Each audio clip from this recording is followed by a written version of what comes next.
Okay.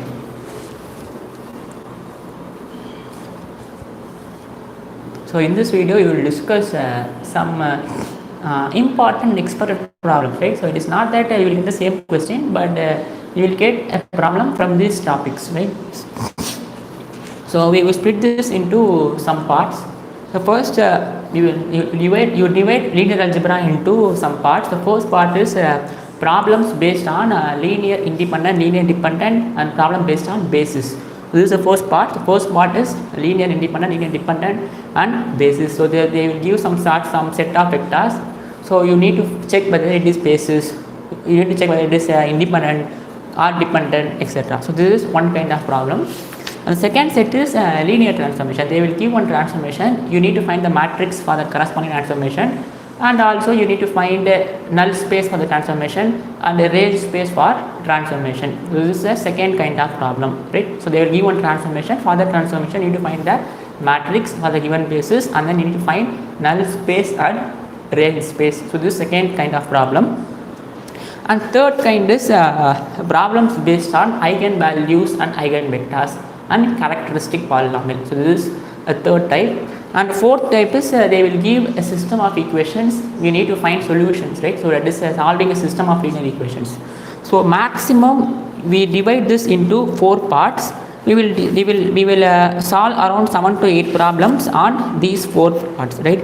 So it is just, suppose it is not, if you have already strong in linear algebra, this video will be very helpful for you to recall all the concepts, right? Yes. So we'll move on to the first problem. So first problem is a problem from a linear independent basis. So we will solve some problem in this topic, and then we'll move on to the next topic, which is linear transformations, and then etc.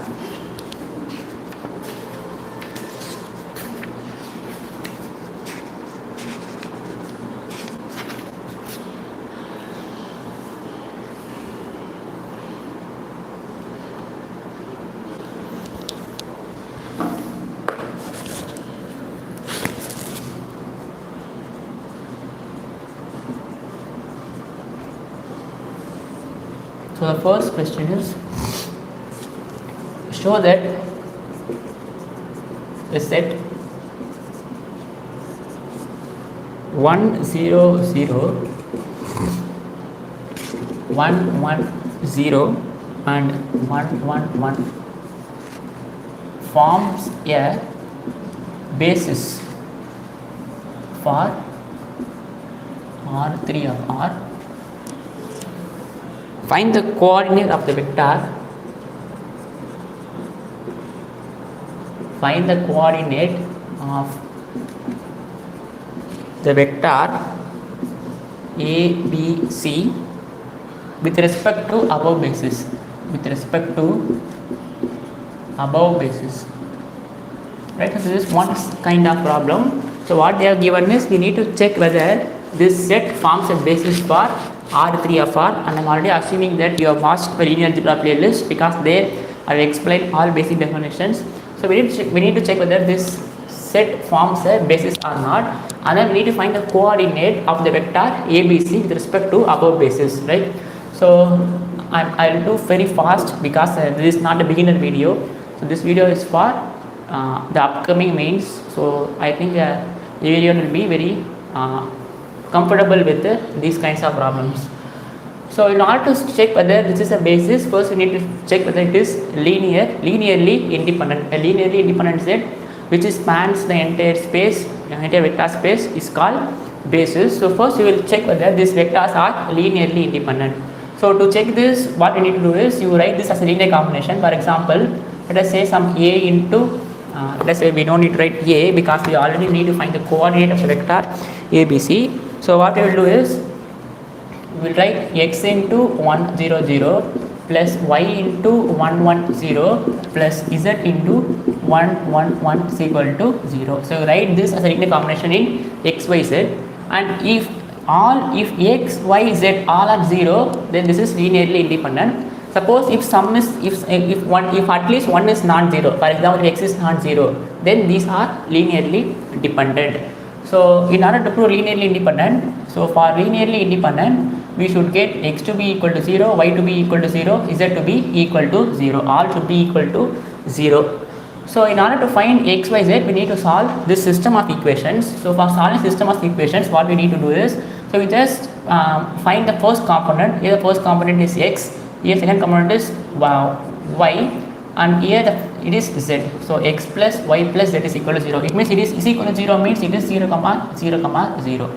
And you just find second component. So second component is x into 0, so that is 0x, and here you will have 1x 1y, and second component is y, and here the third component is second component is, and here the first component is again 0x, here it is 0y, and it is z is equal to 0. So we need to solve this system of equations, and then we need to find x, y, z. So here this equation is x plus y plus z is equal to 0, and this equation is y plus z is equal to 0, and this equation is z is equal to 0, right? So x plus.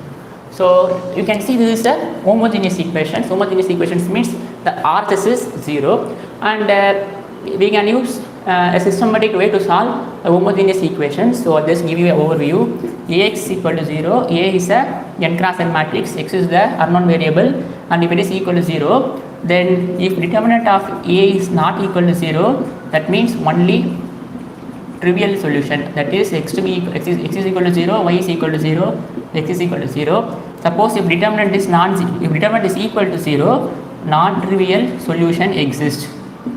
Non-trivial solution exists. That means x, y, z can take non-zero values. So you can find determinant for this. If this determinant is not 0, then it has only trivial solution. That means x is equal to 0, y is equal to 0, z is equal to 0. That means we substitute here, we will get it is linearly independent. Now you just find this is one method, right? This is first method. So we can make use of homogeneous equations results. So you just write this in the form of x equal to 0. So again you can see 1 1 1 0 1 1 0 0 1, right? And this is x, y, z, and this is 0 0 0. Now you find the determinant for this matrix, and you can see this upper triangular matrix. For upper triangular matrix, the determinant is product of diagonal. So it is 1 into 1 into 1, which is 1, which is not 0. So therefore only trivial solution, which is x is equal to 0, y is equal to 0, z is equal to 0. So therefore we can conclude that it has only trivial solution. So therefore these vectors are linearly independent. Or you can solve this by you can solve this equation. This is one of the method. So other method is here z is equal to 0. You substitute here. So we have y is equal to minus z. This means y is equal to 0, and you substitute z is equal to 0, y is equal to 0 here, and you get x is equal to 0. But this method is easy for this problem, but I always refer you to find the determinant for A, and if this determinant is non-zero, then only trivial solution. If this determinant is equal to 0, then it is linearly dependent. Now we can see, so therefore we can see all are equal to 0, so therefore these vectors are linearly independent. So therefore we have showed that, so since it's linearly independent, it forms a basis, right? Now we need to find the coordinates of the vectors ABC. That is, we need to write ABC. We need to write ABC as a linear combination of these three vectors. That is, we need to find coordinate of the vector. So that means we need to write ABC as some linear combination of these vectors. That is 1 0 0, some q into 1 1 0 plus some r into 1 1 1. Then this p, q, r are called the coordinates for this vector. Suppose if they, in exam, if they give some vectors like 2 3 1, you just replace ABC by 2 3 1, right? So we need to find p, q, r. So p, q, r we need to find. So again you need to solve the system of equations. Here you will get non-homogeneous, right? So because since here it is non-zero vector, so we will get a non-homogeneous system of equations. So again you just collect all the first component. So here it is p plus q plus r is equal to a, because here the first component is a, since these two are vector equal. And here second component is 0 into p plus q plus r is equal to p, and here there is no first component here, so that means 0p plus 0q plus r. So R is equal to C. So since R is equal to C, you can substitute here. So you will have Q is equal to B minus R, so which is B minus C. And here you just substitute R to be equal to C, P to be Q to be equal to B minus C. So here we will have P is equal to A minus Q minus R. So therefore A minus Q is B minus C. So we will have B plus C, and minus R is minus C. So these two will get cancelled. So we have only A minus B. So therefore the coordinates are P is equal to A minus B, Q is equal to B minus C, and R is equal to C, right? These are the coordinates, right? That means, for example, if you want to write 1 3 2 as a linear combination of these three vectors, P has to be A minus B, that is our P is 1 minus 3, which is minus 2, and Q is B minus C, so 3 minus 2, which is 1, and R is C 2. So therefore you can write 1 3 2 as minus 2 into 1 0 0 plus 1 into 1 1 0 plus 2 into 1 1 1. You can easily verify that. Therefore this is the first problem.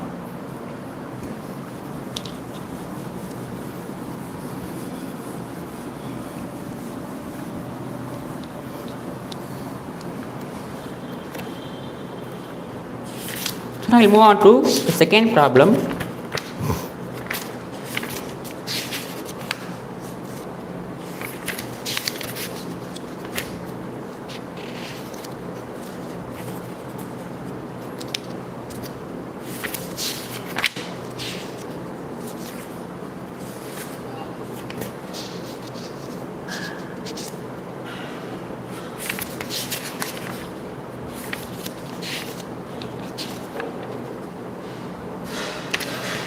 Second problem is, show that product of two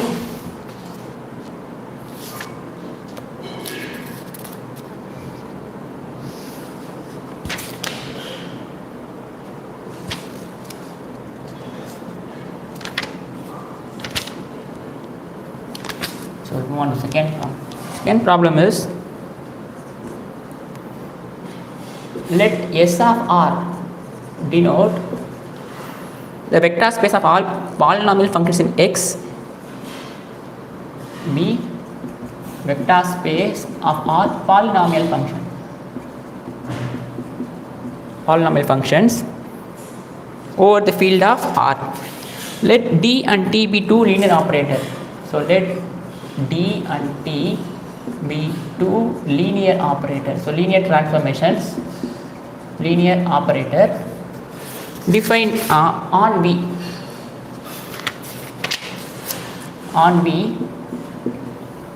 Here the vector space is set of all polynomials, and here D and T be two linear operator on V.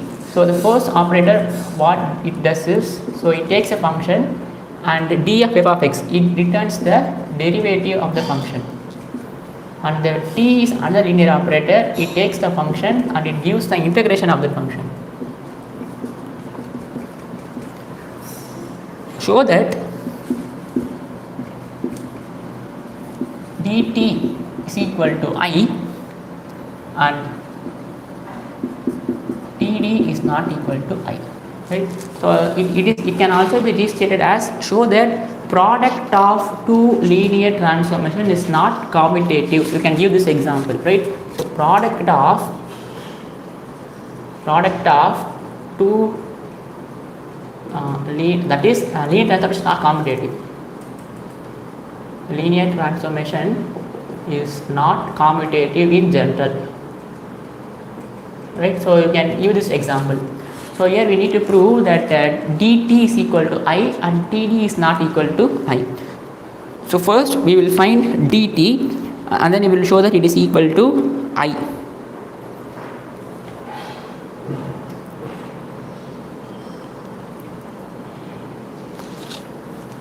Solution. So first we will find dt of f of x, right? This I can write this as d of t of f of x. This is equal to d of, so what is t of f of x? So it is integral 0 to x f of x dx, right? So d of integral 0 to x f of x dx. So differentiation of this, so we know that d of f of x is d by dx of f of x, So in place of f of x, we have 0 to x f of x dx. So this will be d by dx of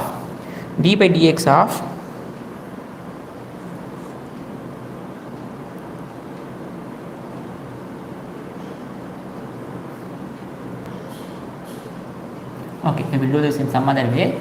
So this will be d of integral 0 to x. So here f of x is a polynomial, right? So let us here our f of x belongs to b, right? So f of x belongs to b, and b is a polynomial function. That means our f of x is a naught plus a1x and a2x square and so on. Remember, it is not Pn means polynomial of utmost degree n, but here it is a polynomial, right? We don't talk about degree here, so it can go up to infinite degree.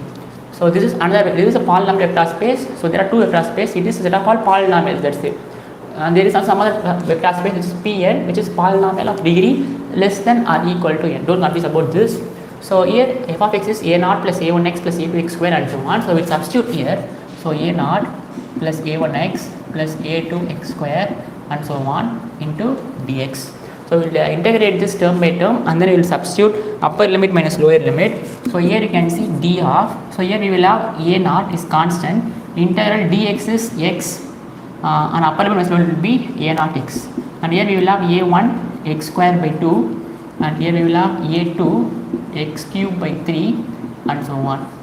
Now we need to differentiate term by term, because d of f of x is d by dx of f of x. So when I can take d inside, because d is linear operator, right? So we cannot simply take d inside. So since linear operator, by definition of linear transformation, d of a plus b is same as d of a plus d of b. So therefore I can take d inside. So that means a naught will be constant, derivative of x is 1, and a1 and a derivative of x square is 2x, so 2x by 2, and a2 and derivative of x cube is 3x square by 3 and so on. And we can see again you will get a1 a naught plus a1x plus a2 x square and so on, which is same as f of x, right? So that means dt of f of x is equal to f of x again. Dt of f of x is equal to f of x again. That means dt is equal to I, right? Because we are taking one function and we are getting the same function again. That means dt is nothing but I, right? We can see e into f of x is equal to f of x again. So therefore this e is equal to dt has to be equal to I, right? Yes, that is dt of, I can write this as some I into f of x.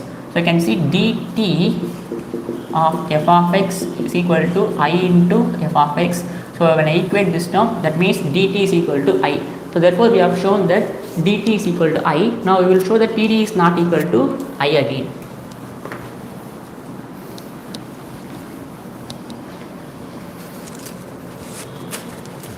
So what is td? So td is that td means td of f of x. That means d of f of x. This is equal to t of. So what is d of f of x? So it is d by dx of f of x, right? So we need to apply differentiation to f of x, and then we will apply integration. So d by dx of our f of x is a naught plus a1x plus a2x square and so on. So this will be t of, this is constant, so it will be 0, and here you will have a1 plus 2a2x and so on. And we need to apply integration here. So t of a1 is a1 integral 0 to x a1 dx plus integral 2a2x dx 0 to x and so on. And this will be a1x plus 2a2 x square by 2 and so on. So you can see this will never be equal to f of x. This will never be equal to f of x, right? So because there is no constant term here, so this is a1x plus a2x square and so on. So this is not equal to f of x. So it can never be equal to f of x. That means td is not equal to I, right? Td is not equal to I. So therefore tt is equal to I, but td is not equal to I. This can also be restated as show that linear transformation in general is not commutative.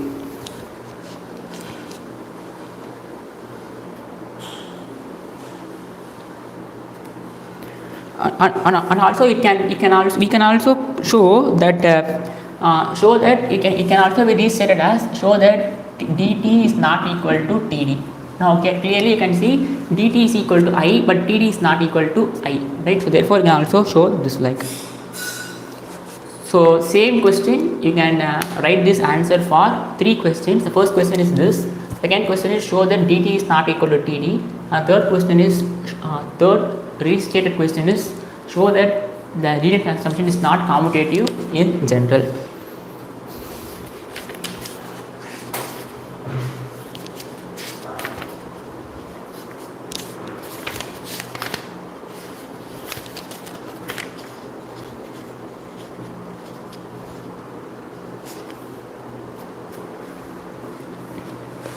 Now third problem.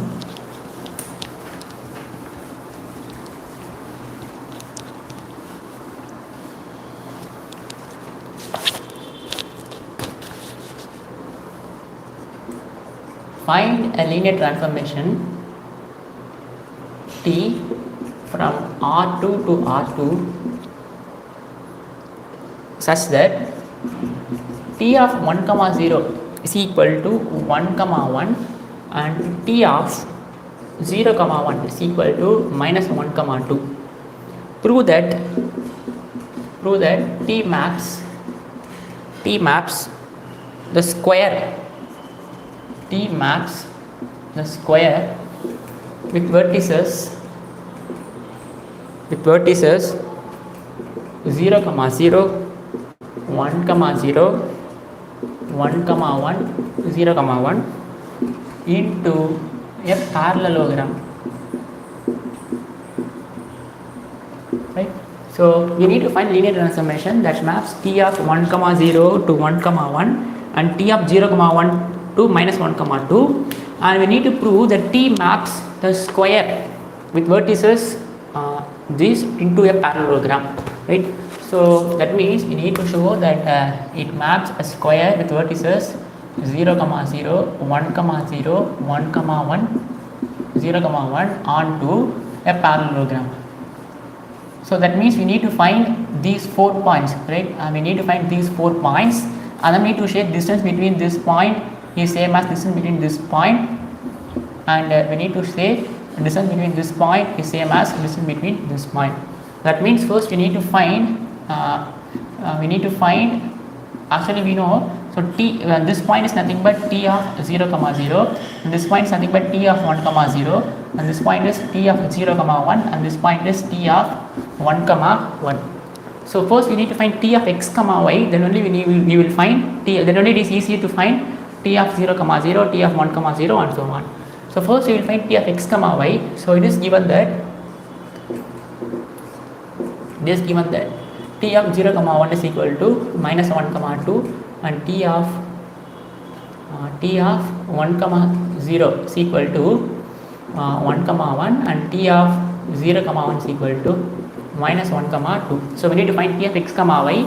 So again I have solved these kinds of problems. So you first show that 1, 0 and 0, 1 forms a basis. Then only we can express this as a linear transformation. So if these two vectors does not form a basis, it is invalid to find this problem.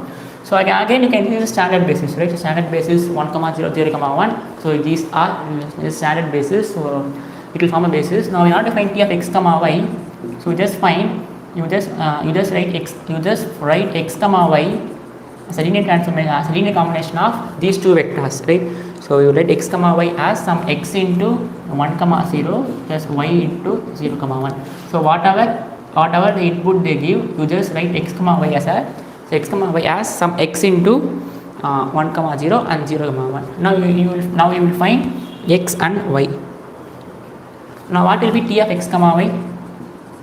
So T of x, y is, so since it is in x, y, so it is easy for us to move on to the next step.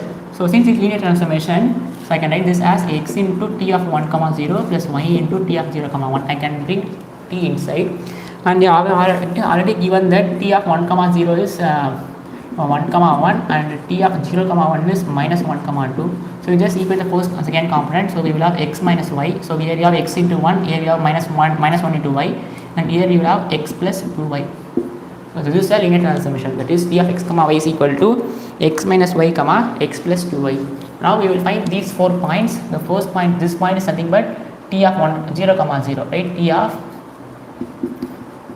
0 comma 0. Now we will find all those points. So t of 0 comma 0 is, so just substitute x is equal to 0, y is equal to 0. So we will have 0 comma 0 again, and it is quite natural, right? Because since linear transformation, it takes 0 vector to 0 vector. So therefore naturally 0 comma 0 image has to be 0 comma 0 again. So t of 0 comma 0 is equal to 0 comma 0, and t of 1 comma 0. So we just substitute x is equal to 1, y is equal to 0. So we have 1 minus 0, and here you will have 1 plus 2 into 0, which is 1 again. Now t of 1 comma 1 will be, so 1 minus 1 is 0, 1 plus 2y is 3, and t of 0 comma 1. So t of 0 comma 1 is x is equal to 0, y is equal to 1. So we have 0 minus 1 and x plus 2y. So we will have minus 1 comma 2. Minus 1 comma 2. Now we have found this value. So this value is 0 comma 0 and t of 1 comma 0. So t of 1 comma 0 is 1 comma 1, and this value is 0 comma 3, and this value is minus 1 comma 2.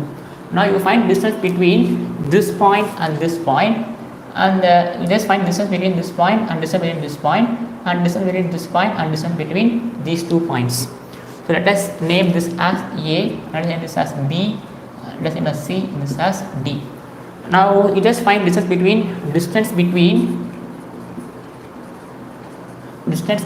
AB. So again you can see A is 0 comma 0, B is 1 comma 1. So it is x2 minus x1 whole square plus y2 minus y1 whole square. So it is, so A is 0 comma 0, when you apply x2 minus x1 it will be 1 minus 0 whole square plus 1 minus 0 whole square, which is root 2. And if I distance between DC, so DC again, so square root of x2 minus x1. So here minus 1 comma 2, 0 comma 3. So x2 minus x1 will be 0 minus of minus 1, which is 1 square, and y2 minus y1, so which is 3 minus 2 whole square, which is again root 2. So I can see this distance is root 2, this distance is root 2. Now similarly you find distance between, you find this distance and this distance. So it is square root of x2 minus x1 whole square plus y2 minus 1 whole square. So you can see this, we will get root 5 here, and here also root 5 again. So therefore these two are root 2 and these two distances are root 5. So therefore it maps square to parallelogram, right? It maps square to parallelogram. So we have solved 3 problems today. So we will continue the next video.